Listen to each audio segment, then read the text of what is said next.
Welcome back to our Preschool All-Stars podcast. I'm your host, Joy Anderson, and tonight we are so excited to talk to Natalie Encarnacion. She is going to talk to us about how she creates after-school programs in her school district and how you can create an after-school program in every school in your district. Oh my gosh, Natalie, welcome. Hey, hi, how are you doing? So good.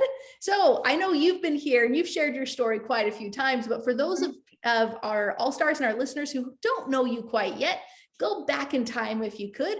Before you came into my world, what was your life like? What were you struggling with? Well, like so many, I was a full-time government worker. I was working really long days at a very stressful job. Just did not have a lot of time for family. It was just really stressful. And after I had my third daughter, there was one night I came home and I nursed her for 20 minutes and then she had to go to bed. And that was it. I saw her for 20 minutes, one nursing session, and that was it. And that was just the straw for me. I'm like, I need to have more freedom and time with my kids. I barely see them. It was just time for a change. Absolutely. I remember there's many times that I saw my kids for a few minutes in the morning before they went to school, a few minutes. That was it. Yep. I think a lot of us have been there. Okay, so you came in and did you start your online preschool first, right? I actually started local first, but it was not servicing preschoolers. You came into my world in like February 2020. Mm-hmm. And then the COVID shutdown happened in March. And I was like, perfect timing. I was like, crap, what am I going to do? I was like, do I just put it off? I was like, no, I'm still opening, even though like we're shut down, it's COVID. I was going to open that September. And I stuck with that. So in September, if you remember, a lot of the kids in elementary schools were doing virtual school. Right. So I ended up servicing that population. So I had a handful of lower elementary students that came to my home for their virtual classes. Nice. Okay. And then that was going so well. Then you opened up, or rather expanded into your preschool program that you had locally for a bit, right? And then you did some after school, before school in your home? Yeah, I mean, I had the school agers during the day because school was still closed. It was all virtual. But after a few months of that, I really still wanted to capture the preschool population. But really the only option was online preschool. And I was like, I can't do that. I was like, I can't do that. I was like, I can't open up local preschool. Nobody's going to sign up. Like we were shut down. And I was like, my only option is online preschool. And I'm like, I can't do that. I can't be in front of a camera. I can't talk to people. I was like, I'm better in person where people can feel my energy. We can bounce off each other. I was like, that's just not in the cards for me. So I just kept putting it off for months. And then finally decided to commit to do it, and it was pretty successful. That's amazing. So you've got hands in everything, your local preschool, your online preschool, the after school, the before school. Okay. But I think most importantly, through the entire thing, as you were trying out so many different things, you learned what worked for you, what you enjoyed, what felt effortless, right? Mm-hmm. I did. And what's funny is that you set out on one plan. I set out local preschool. That's what I want to do, hands-on with the preschoolers. And sometimes life throws you different plans. And then after doing like my preschool plan for a couple of years, I'm like, okay, maybe it's time for a shift. And it's like, I'm so resistant. I was like, I'm so set on doing my regular preschoolers that I kind of like neglected the opportunity that presented itself with the school age kids. Cause that's a program I've never had to advertise. Like they were coming to me and I'm like, okay, fine. I'll open again from the after school kids because I do enjoy them, but I never was trying to grow that because I was dead set on local preschool. Yeah. And then this past year, my enrollment was lower than I wanted. And I'm like, you know what? I'm like, why am I pushing for this population so hard when this one just keeps coming to me and it's a great fit? So I'm like, let me get out of my own way and just see what happens if I focus on that population. Yeah.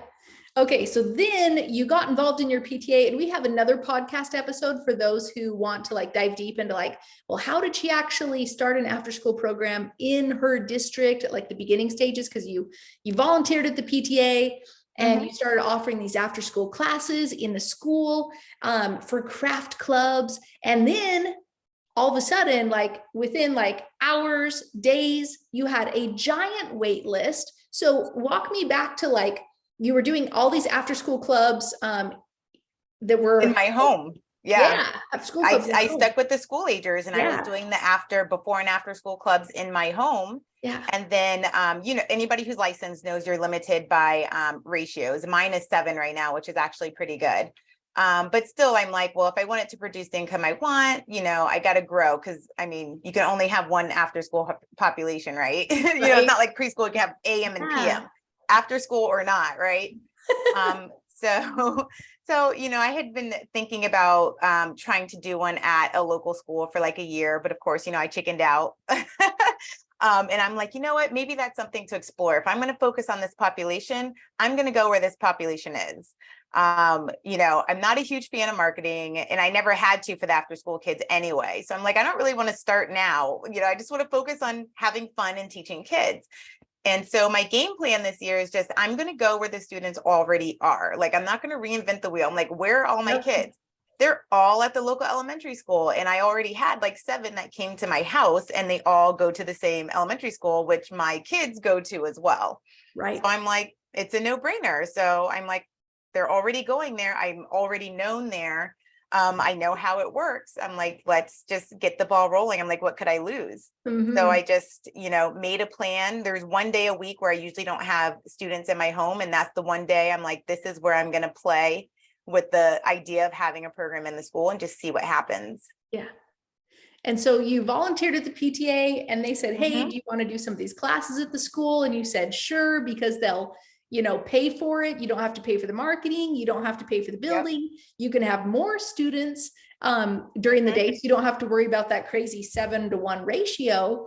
And you started building that program. So you put out the flyers saying to the people in that one school, hey, who's interested in an after school program? And then like, how many people, like, did it take a while to get results? What happened? It just like exploded. I asked the principal, because I was already kind of connected with the school, and I'm like, are you ready to bring back after school programs? Like, what do you want to do? And they're like, oh, I think it's a good idea. So I'm like, okay. So usually the principal has to approve like your flyers and stuff before like you advertise, but the school pays for all that. So all I had to do was go into the school and Xerox my flyers to give to the teachers to put in like Friday folders, whatever your school has, Wednesday folders or Friday folders.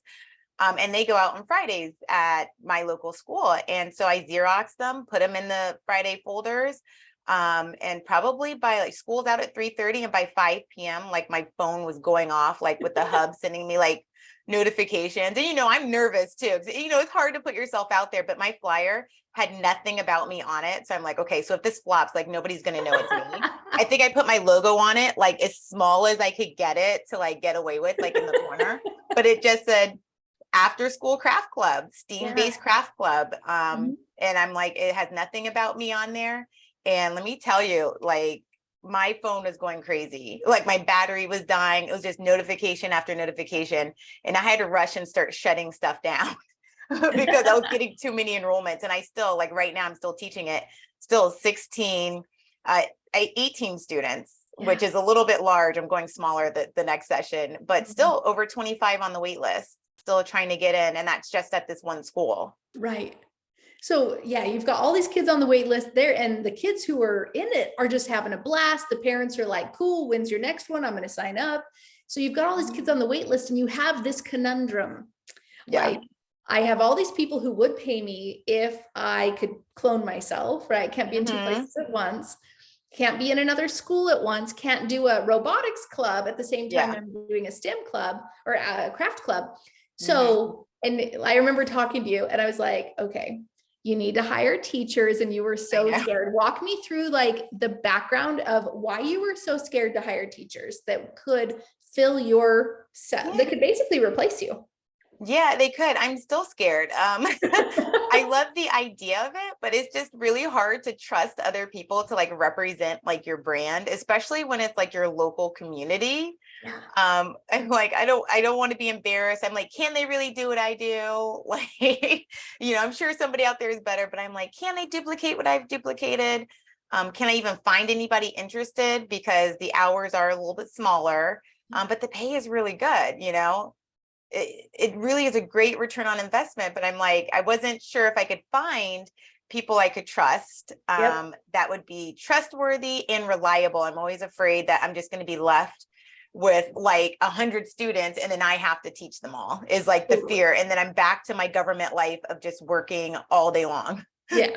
Oh, absolutely. I think anybody who opens a preschool has the exact same fear of like, once I hire one teacher, right? And if I'm doing another class, what if they cancel? What if they, I need a sub, right? What if I can't get a sub? Like, but Yeah. the good news is, like, this is what I told you. I said, I remember the first time I had to hire somebody, I said, nobody can teach like me. Like everybody loves my face, meaning like that was so Yeah. like egotistical. I'm sorry. That's not what I meant. No, but they like Everybody, seeing you. Yeah. I love it. I get what So you're saying. everybody knows my face is the word I was trying to Exactly.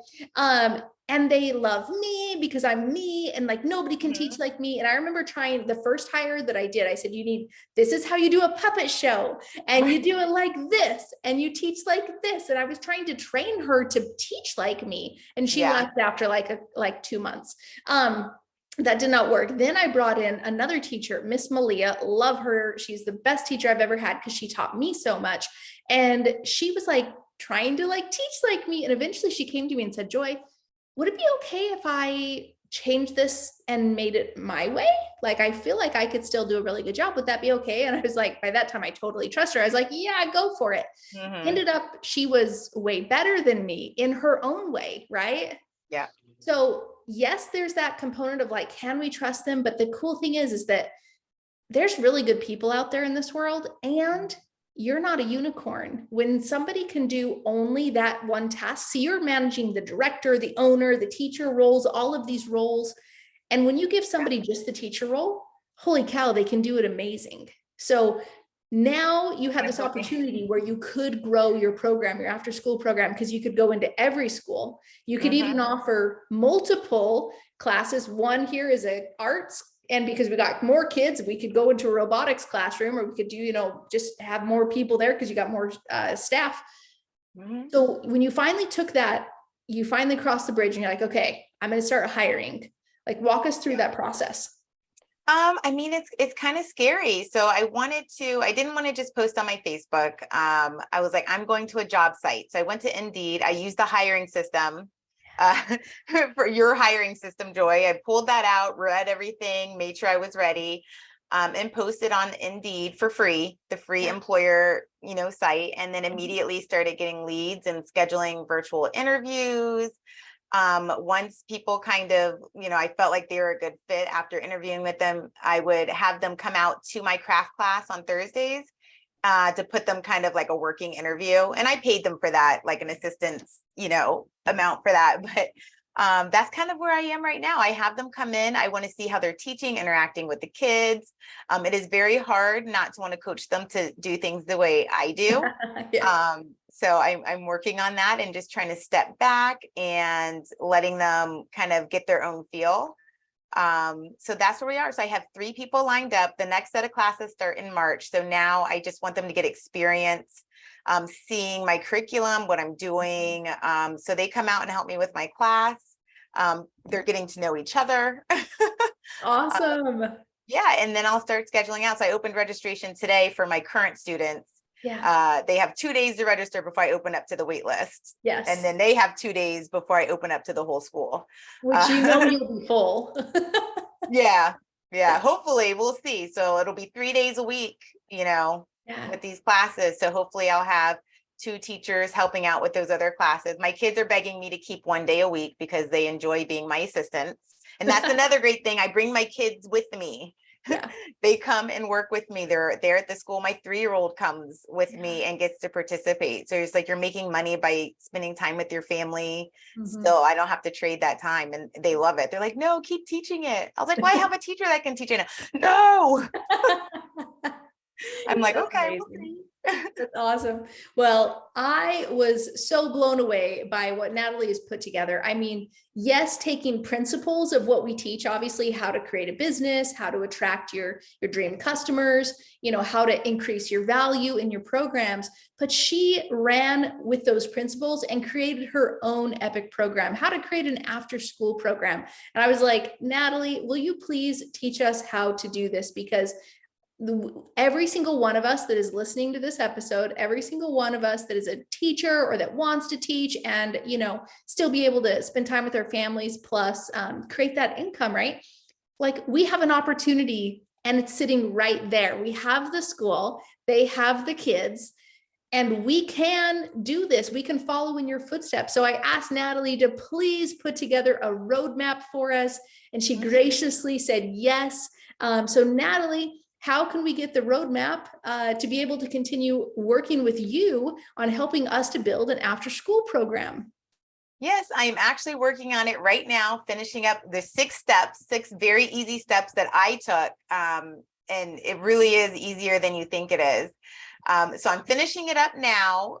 So you can always leave your email. You can email me at natalie@craftykidspreschool.com. And I can get you the link, but eventually I will be giving the link to Joy the next couple of days, and you can just click it, get that free roadmap and get started. It really is a great opportunity to work. My classes are an hour and a half, and I'm making over $200 a class. So if you did one class every day for $200 to $300 a day, I mean, it's an hour and a half. I mean, Amazing. It's just, and you're having fun. I mean, it really is. Like, I'm happy I found it. That's awesome. So I think what we'll do is we're going to go ahead and put the link in the show notes or the description. So wherever this audio or video is living, go ahead and just click into the description or the show notes, and you'll find the link to be able to get your roadmap there, because it, of course, will be ready by the time we post this episode. Well, Natalie, super proud of you. You're an amazing friend, and we'll talk to you soon. All right. Thanks, Joy.